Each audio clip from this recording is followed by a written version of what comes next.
Live from the Ball State News Center, this is NewsLink Indiana in high definition. 5 Ball State students were hospitalized due to an alleged overdose at the Village Promenade. Good evening from NewsLink Indiana, I'm Jenna Liston. And I'm Nick Ciano. Thanks for joining us. The incident occurred just before 3 o'clock on Friday afternoon. The substance found at the scene was confirmed by police to be cocaine. 3 of the 5 hospitalized were released later that day, while the other 2 were sent to intensive care at Ball Memorial Hospital. The names of the 5 students have not yet been released, as the investigation is still ongoing. The Indiana Supreme Court has ruled that Ball State does not have to release students' names, transcripts who left the school with an unpaid tuition balance exceeding $9,000. The court also ruled that Ball State could not be brought into divorce court to dispute between a mother and a father over their child's education expenses. Jordan Irons attended Ball State but withdrew in the spring semester of 2012, owing more than $9,000 in tuition. She was unable to enroll at Indiana University Northwest without her BSU transcripts, and Supreme Court unanimously ordered to dismiss Ball State from the divorce action. The Republican-controlled Indiana House of Representatives approved a controversial piece of legislation that could protect businesses who don't want to provide services to same-sex couples. It was approved on a 63-31 vote. Supporters say the bill would protect people and business owners with strong religious beliefs from government intrusion, whereas opponents say it would license discrimination. Governor Mike Pence plans on signing the bill when it reaches his office. Feminism artwork is about to be displayed at Ball State. NewsLink's Bri Isom has more. Carol Rossetti, a feminist artist from Brazil, visited Ball State earlier today to talk about her artwork and her views on feminism. It's been a very good experience for me. I've been learning a lot from this project. I've been in contact with people from all over the world. They've been talking to me and telling me their experiences, their thoughts, giving me suggestions, and it's been really amazing. After posting her artwork on Facebook, Rossetti received comments from many other women who also agreed with what she had to say about feminism. I started drawing women mostly because I was trying to practice my technique with colored pencils, but it kind of turned out into a big project. Laura Keitendahl, the professor of art history here at Ball State, is excited about Rossetti's artwork being displayed. So it's part of Women's Week this week and part of Women's History Month, and it's a collaboration with the School of Art, the Multicultural Center, Feminists for Action, and the David Owsley Museum of Art. Ball State students enjoyed hearing about something that they could relate to. It's a great idea that they're bringing all these feminism-themed events, because I actually just got done writing a paper that I turned in today about feminism, and I thought there was a lack of knowledge that people had about it. For NewsLink Indiana, I'm Bri Isom. The artwork will be displayed at the Multicultural Center soon. Well, it's official. Ted Cruz is running for president. He made the announcement overnight in a 30-second video on Twitter. Then, Monday morning, he spoke at Virginia's Liberty University, the largest Christian university in the world. The Texas Republican announced his candidacy via Twitter just after midnight today, saying, "I'm running for president, and I hope to earn your support." He also posted a 30-second video message pledging to lead the fight to help make America great again. Cruz is the first candidate to formally throw his hat in the ring for what's expected to be a very crowded race for the GOP nomination. More than a dozen high-profile Republicans have expressed serious interest in a White House run. Cruz's announcement comes ahead of his speech at Liberty University in Virginia later today, where he was set to officially declare his 2016 presidential run. A group claiming it is linked to ISIS posted the names and addresses of 100 U.S. military service members online and called for them attacks on them on their homes. Those service members are now being warned to scrub personal information from their social media accounts. Pamela Brown reports. Among the personal information posted on the hit list, pictures, home addresses, and phone numbers of commanders, captains, and major generals. In total, about 100 members of the U.S. military. Many of those singled out are pilots, including this man seen holding his baby. The list was posted by a group calling itself the Islamic State Hacking Division, and tonight that group is calling on ISIS sympathizers to, quote, kill the service members in their own lands, behead them in their own homes, stab them to death as they walk their streets thinking they are safe. It could very easily become something that really matters from a personal security standpoint and could deeply affect the security of all of these personnel. Law enforcement officials say a few of the individuals in the group are ISIS affiliates and have been on the FBI's radar for a while. But it's still unclear if ISIS leadership ordered this list. Law enforcement sources tell CNN there is real concern a lone wolf sympathetic to ISIS will target the service members. There is no way that all of these people could receive a personal security detail. They have to do things like ensure the security of their own homes.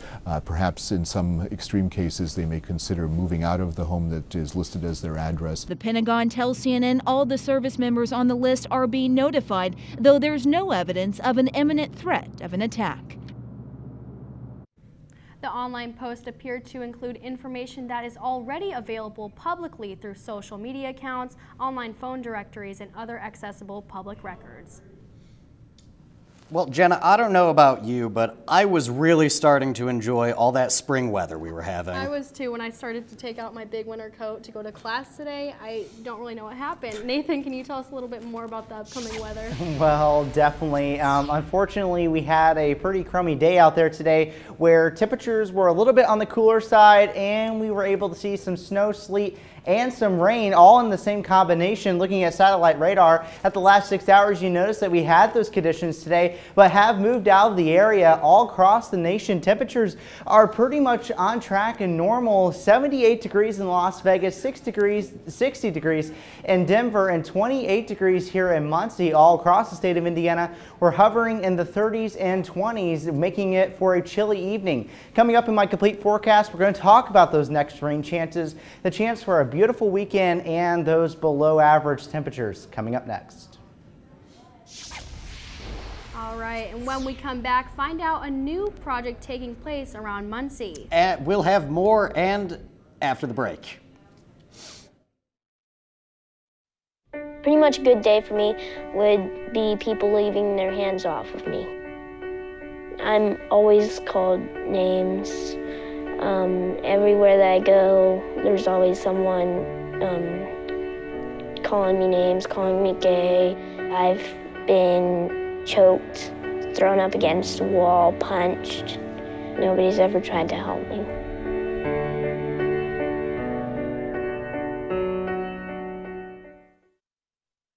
From the Ball State News Center, you're watching NewsLink Indiana in high definition. Democratic leaders are calling for an investigation on top officials at the Indiana Bureau of Motor Vehicles who knew for years they were likely overcharging Hoosier motorists tens of millions of dollars. Democratic Chairman John Zodi urged U.S. Attorney General Josh Minkler to investigate the matter. Representative Dan Forrestraw of the House and Road of Transportation Committee met with Minkler and plans to introduce the legislation that would be required of the BMV to keep its fees at the lowest common denominator.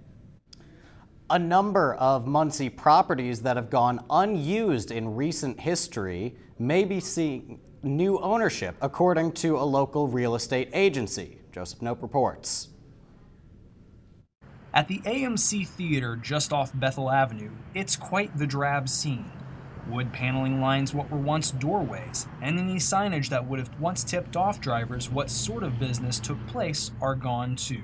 Locations like these, including a number of other formerly high-profile locations in Muncie, may be seeing redevelopment soon enough. Local real estate agents at ADM Commercial Real Estate are saying that new retail companies are planning to renovate the vacant properties for commercial development. Properties like the 8-acre American Chevrolet dealership on Clare Lane, which has sat unused for more than a year due to the construction of a new facility west of Muncie, or Sirloin Stockade just off McGalliard, which suddenly closed its doors last October in lieu of unpaid bills, are currently being eyed by unnamed companies. ADM is being quiet about their clients until further notice, but promises the Chevrolet property will be taken over by a retail user. ADM real estate agent Julie Baring said Muncie locals could expect 2 announcements in the coming weeks. Other Muncie areas that have received assessments include the former Southside Kmart, which closed last September. The property is currently listed for more than $2.2 million. The online consumer review service Angie's List has been hit with another class action lawsuit, the company's third in 4 years.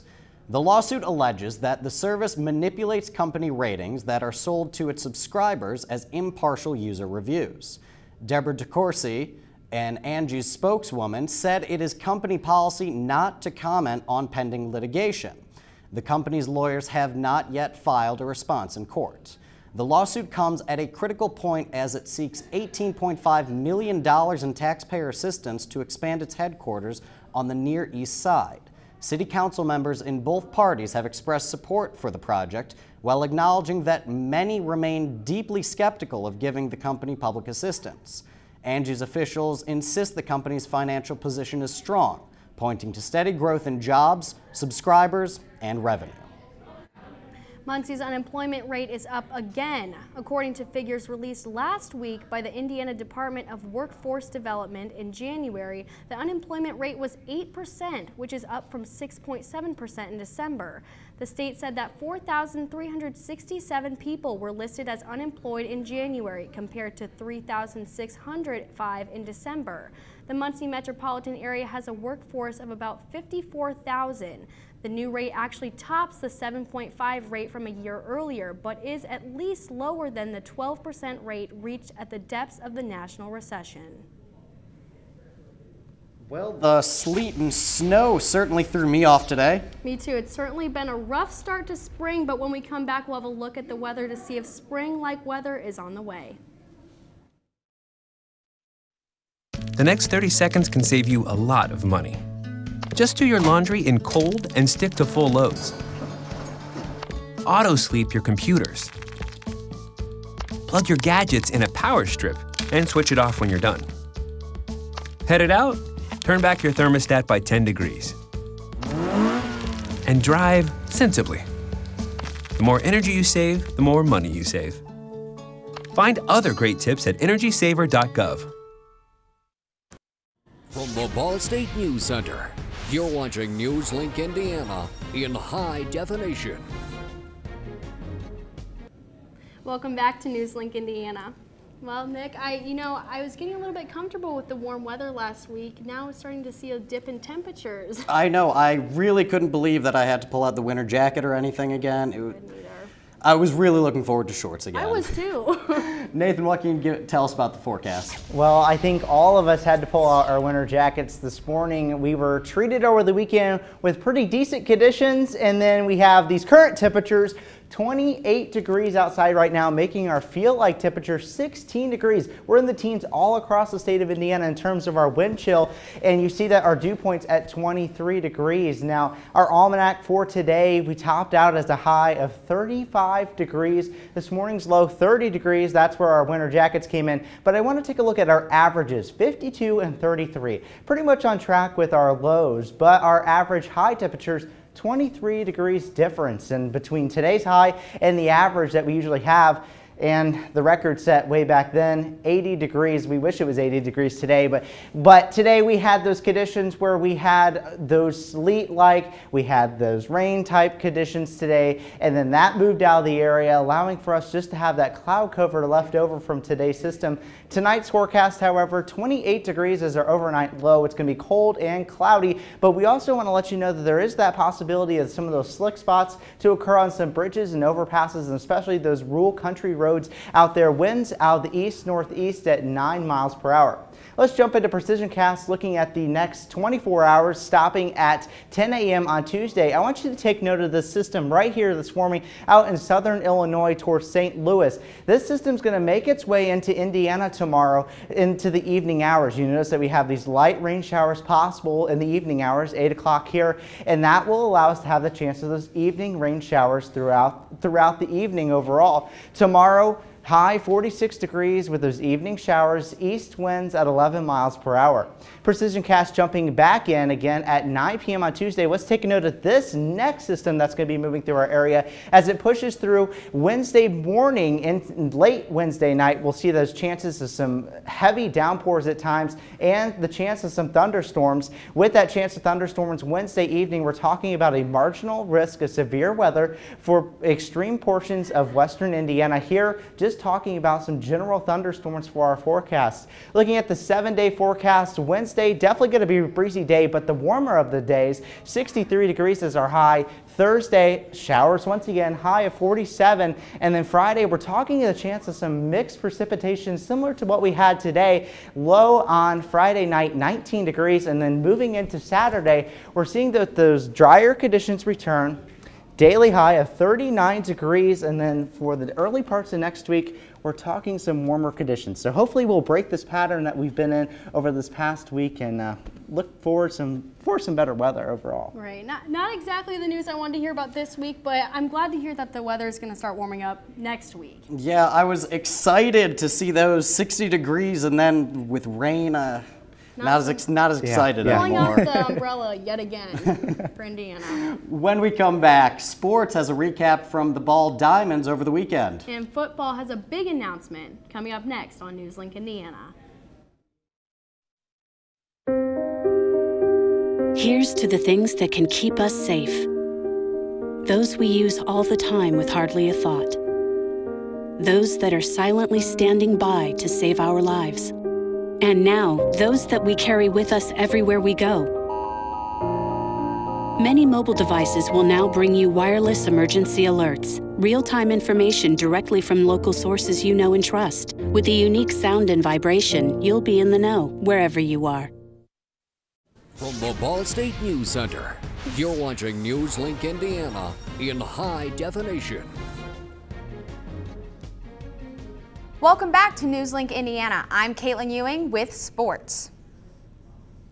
This weekend, Ball State softball played in a 3-game series against Western Kentucky on both Saturday and Sunday. The Cardinals fell short to the Hilltoppers.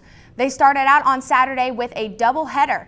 In the first game, it was all about the Western Kentucky defense. The Cardinals didn't score any runs until the bottom of the 7th, when Taylor Cooley and Jessica Kraft got the only 2 runs for the Cardinals. The final score was Western Kentucky 4, Ball State 2. In the first inning of the next game, it looked promising for the Cardinals. They started off with a strong offense, getting 2 runs in the bottom of the 2nd. But unfortunately, that was the only run support Ball State was able to provide. They ended up losing to the Hilltoppers 6-2. For the final game of the series, the energy shifted from the day before. Ball State was looking more alive by jumping out early with a 3-1 lead in the first inning. But Western Kentucky rallied and scored 4 unanswered runs to win the game 5-3. Ball State softball is now 12-16 on the season. The Cardinals next play in a doubleheader at Eastern Michigan to start their Mid-American Conference play on Friday. Cardinal baseball also plays in a 3-game series this weekend in Bowling Green, but had a clean sweep, winning all 3 games on Friday. In the first game, Ball State rallied for 4 straight innings. They then added 1 in the 4th and another in both the 6th and the 7th innings to record the shutout. Ball State won 7-0 against the Falcons. On Saturday in the first game, the Cardinals fell behind 1-0 through 3 innings, but rallied again for 3 in the top of the 4th and 3 more in the 8th to seal the victory 6-1. In the third and final game of the weekend, Ball State tallied a 5-2 win over the Falcons. B.J. Butler earned the pitching victory to improve 2-2 on the year. With the 3 wins under the Cardinals' belt, they improved their record 15-7 overall and 3-0 in the MAC. They next host Purdue in a midweek game Wednesday at 3 at Ball Diamond. Even though it's technically spring, the upcoming fall seasons are on everyone's minds across Indiana. Ball State football just announced that a new 3-game series will occur between 2018 and 2020 against the Indiana Hoosiers. The games will take place in Bloomington in 2018 and 2020, but in 2019, Ball State will host Indiana. Currently, Ball State is working on an agreement with Lucas Oil Stadium to host the 2019 game. Also in 2018, a historic game will be taking place. Cardinal football will travel to Notre Dame to compete against the Fighting Irish. This will be the first time both schools will play each other in the history of program history. But before any of that can happen, Ball State football will be taking on Texas A&M at the beginning of the next season. Well, it certainly will be interesting to see how that plays out. Coming up, your NewsLink weather, or entertainment. We'll be back after the break.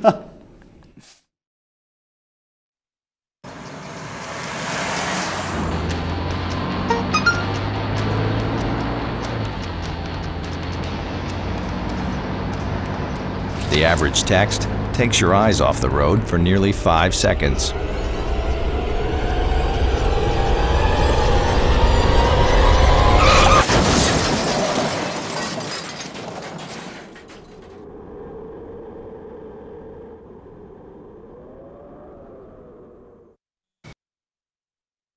From the Ball State News Center, you're watching NewsLink Indiana in high definition. Welcome back to NewsLink Indiana. I am Moye Whitehead with tonight's entertainment news. The 2014-15 Cave Studio series presents One Hand Clapping tomorrow night in the Cave Studio Theater. The play tells the story of Janet, who is happy and content with the life she has, but when husband Howard gets a taste of using his photographic memory for their financial gain, he can't seem to stop and their relationship takes a sinister turn. The show starts at 7:30 p.m. Tickets are $6 and can be purchased through the University box office Monday through Friday, noon to 5 p.m. The news just keeps getting better for Fox's Empire. The hit drama's season finale on March 18th drew in 21.1 million viewers, making it the highest rated freshman finale since the first season finale of Grey's Anatomy on March 22nd, 2005. The 9 p.m. hour finale was up 82% from its premiere and up 19% from its March 11th show among 18 through 49-year-old viewers.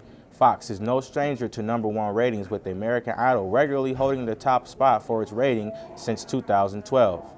Taylor Swift has made another clever business move. The pop star doesn't want her name attached to porn and has reportedly purchased the domain names of TaylorSwift.porn and TaylorSwift.adult. Beginning June 1st, anyone can purchase their domain name through the internet connections assigned to Names and Number brand. This is the latest example of Swift taking ownership for her image. Last month, she published photos of herself on Instagram to undercut paparazzi she knew was following her, and last year she removed the music off the stream service Spotify to make people who wanted to hear her music shell out some cash. That's all for entertainment news. Back to your news desk. All right, Nathan, can you tell us a little bit about the final weather tonight? Yeah, definitely. Tomorrow we're going to see those evening rain showers, but the high tomorrow, 46 degrees. Might have to bring out that light jacket. Wednesday, high of 63 degrees, but with those breezy conditions, thunderstorms appearing in the evening hours. But the best day of the week looking so far is going to be Saturday, where we're going to see those much drier conditions for the first time over the 4 days, and then a high of 39 degrees. So hopefully a better outlook for the upcoming week. Yeah, great. I'm so excited for the weekend warm weather. All right, so that's all for tonight from NewsLink Indiana. Be sure to watch tomorrow night at 9 p.m. right here on Cardinal Vision. Be sure to like us on Facebook and follow us on Twitter. Have a good night.